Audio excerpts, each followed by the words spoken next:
Assalamualaikum warahmatullahi wabarakatuh. Semoga Allah selalu melindungi kita dari segala macam bala. Amin. Halo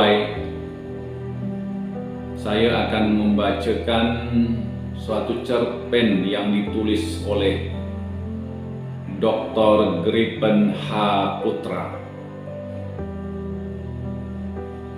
Dr. Gripen H. Putra merupakan sastrawan Riau yang telah menulis beberapa buku.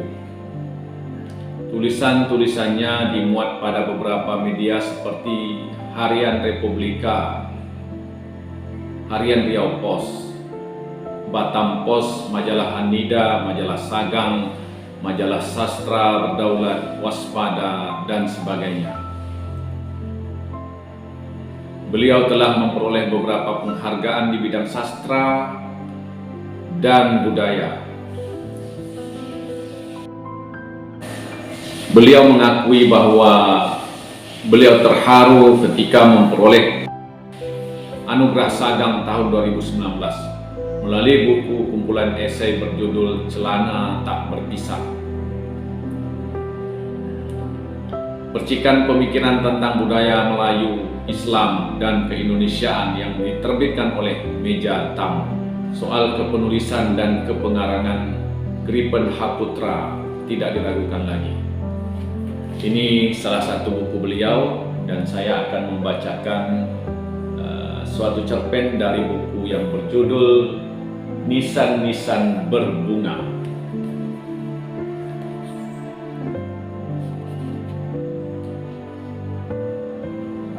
Kematian pemilik sarung. Saya menyimpan suatu rasa yang lain ketika pertama kali melihat pemuda yang sedikit lebih muda daripada saya itu. Ia berbicara kurang jelas, lidahnya seperti bergulung-gulung bila bercakap. Selain itu, bila dilihat lebih teliti dari ujung rambut hingga ujung kakinya, maka dapat dipastikan kalau ia jarang mandi. Rambutnya kusut, matanya kuning kecoklatan, bibirnya hitam bekas tembakau yang selalu dibakar, wajahnya berminyak. Pakaiannya yang dipakai tampak lusuh dan sedikit bau. Tapi ada sesuatu yang membuat nyaman berlama-lama duduk dengannya. Dia orangnya ramah dan selalu hangat. Duduk berbual dengannya terasa nyaman karena ia jujur dan terbuka. Sesuatu yang diceritakannya terasa tulus apa adanya.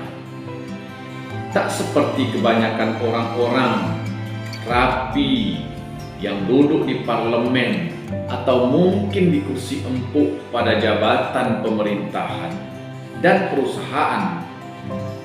Lain di mulut, lain di hati. Yang paling membuat saya suka berbual dengannya adalah ketika keunikan kisah hidupnya. Saya mendengar kabar dari teman serumah yang masih ada hubungan keluarga dengannya. Kalau dulu ia pernah dikirim ke lembaga pemasyarakatan atau lapas anak di Pulau Jawa. Masalahnya sangat serius. Ia dapat membuka pintu toko dan lemari kalau seperti apapun kuncinya. Walau seperti apapun kuncinya. Sebelum ia dikurung di lapas, konon hampir semua toko yang ada di sekitar sini lengkap sudah dibongkarnya.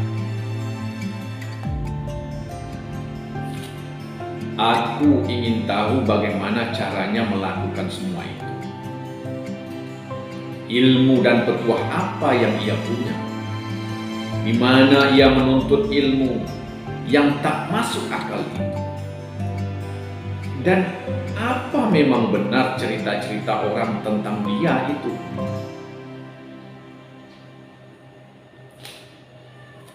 Dulu aku suka tidur di masjid itu, Bang. Maklum, tak ada rumah. Emak dah meninggal, bapak kawin lagi.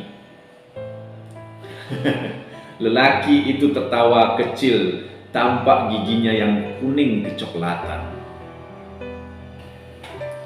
Ia buka bungkus rokok yang telah saya siapkan sebelum kami berbincang. Baru saja rokok terselip di bibirnya, saya pun mengambil korek api dan menyalakan rokok di mulutnya. Tak lama berselang asap pun mulai berkeputar, membubung ke sana kemari di atas kepala kami. Suatu malam saat menjelang subuh, mungkin kira-kira pukul 3 dini hari, aku dengar seseorang mengerang kesakitan di sampingku. Aku pun duduk. Aku lihat seorang lelaki terbaring, badannya menggigil. Pada awalnya aku merasa takut, namun sebelum aku berlari keluar, aku dengar kakek itu memanggilku. "Nak, maukah kamu menolongku?" Terangnya. Pemuda kasau ini terdiam sejenak. Ia isap lagi rokoknya, lalu dihembuskannya lagi ke udara. Ia termenung sekejap seperti memikirkan sesuatu.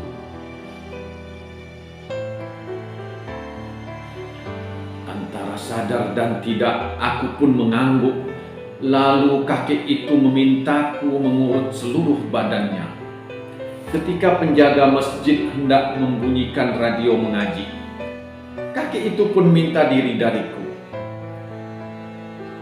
Namun sebelumnya ia berkata, "Kakek ucapkan terima kasih padamu, Nak. Badan kakek sudah terasa ringan. Tak ada yang dapat kakek berikan sebagai tanda terima kasih kecuali kain sarung ini." Kain sarung? Iya. Kakek itu bilang, "Kalau kamu ada perlu, pakailah sarung ini. Jika nanti misalnya ada rumah atau lemari orang terkunci dan pemiliknya minta tolong, maka tiup saja kuncinya. Tapi jangan gunakan untuk hal-hal yang tidak baik. Ingat ya, jangan kamu gunakan untuk hal yang merugikan orang lain." Lelaki yang sedikit lebih muda umurnya dari saya itu pun menceritakan bagaimana prosesnya ketika pesan kakek tua itu dilaksanakannya.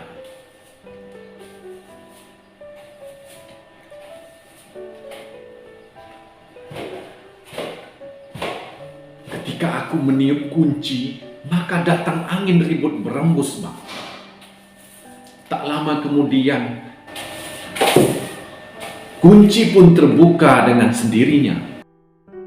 Sekarang di mana kain sarung itu, Jam? Pemuda kumal itu tersenyum sambil menggaruk-garuk pipinya. "Hilang, Bang." "Hilang?" Saya tidak menanyakan kapan kain itu hilang dan apa sebabnya. Yang terpenting saya sudah tahu ikhwal kekuatan yang dimiliki pemuda itu.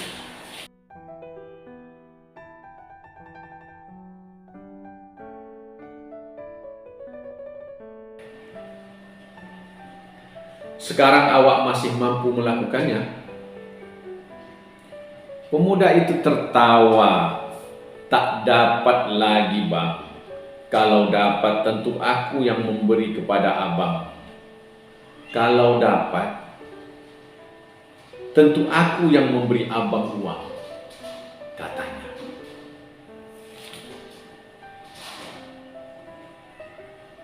Kenapa kamu sampai ditangkap polisi? Teman-temanku yang biasa mendapat jatah dariku dicurigai orang sini. Apalagi kabarnya saat itu sudah banyak pula pemilik toko di sini melapor ke polisi. Demikianlah rupanya seusai ia mendekam dalam tahanan anak di Pulau Jawa selama sekian tahun, lelaki kumal itu pun pulang ke sini, ke Pekanbaru ini. Sejak saat itu pula ia kembali hidup gelandangan. Ayahnya tak berdaya menghadapi ibu tirinya yang tak membolehkan ia tinggal bersama mereka di rumah peninggalan ibunya. Sejak ayahnya menikah lagi, hari ini menginap di rumah keluarga ini.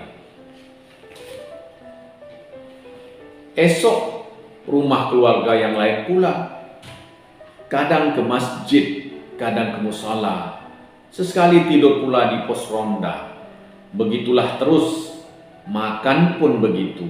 Kadang ditraktir orang lain, kadang menumpang, kadang ditraktir orang ini, kadang menumpang di rumah keluarga yang itu. Kadang tak makan, minta rokok pun pada siapa yang dijumpa dan siapa yang kasihan.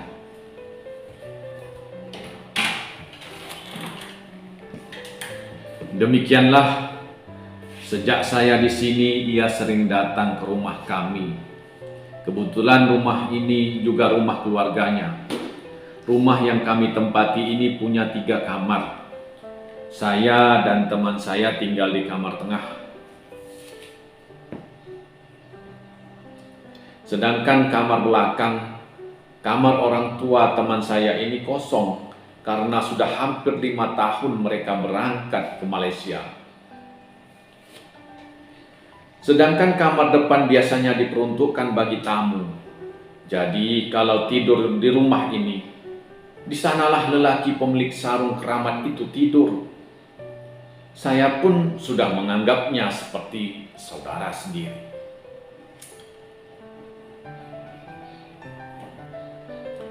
Kalau malam sepulang kuliah, kami pun kadang makan malam bersama. Semakin lama saya merasa tak enak makan kalau tak ada dia. Kadang kalau sakit kepala, diurutnya kepala saya, diinjaknya kaki saya, kadang dikeroknya punggung saya pakai duit logam, hingga badan saya menjadi lebih segar.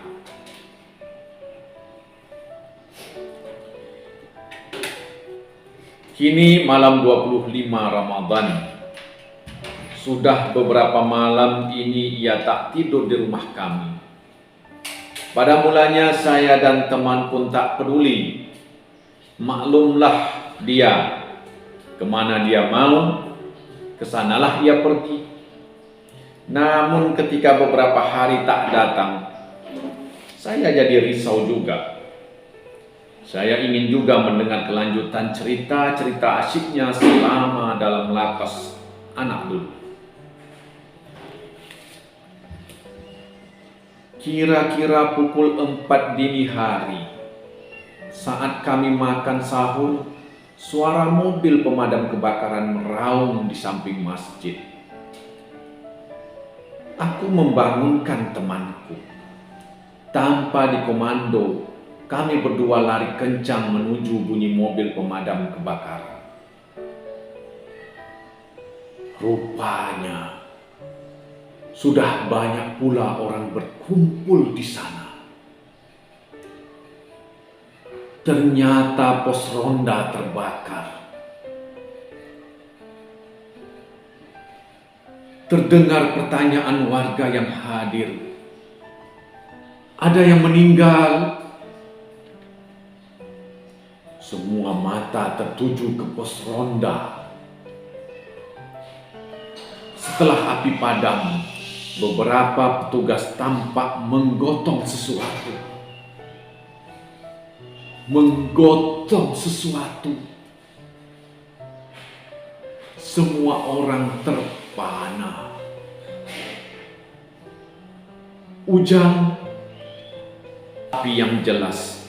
Pipi saya terasa panas karena ada air yang jatuh dari kelopak mata saya. Esoknya saya dapat kabar kalau penyebab kebakaran malam itu karena tikar alas tidur terbakar api pembasmi nyamuk. Sebagian kabar lagi karena dibakar seseorang yang disuruh ibu tirinya karena keberadaan. Karena keberadaan Ujang membuat ia malu sebab sering ia digunjingkan dan disudutkan tetangganya karena telah menyia-nyiakan Ujang selama ini. Tapi sampai cerita ini Tuan baca, belum ada keterangan yang jelas dan memadai apa sebab musabab kebakaran itu. Sungguh belum ada dan tidak mungkin akan ada. Pekanbaru, Maret 2017. Demikian, terima kasih.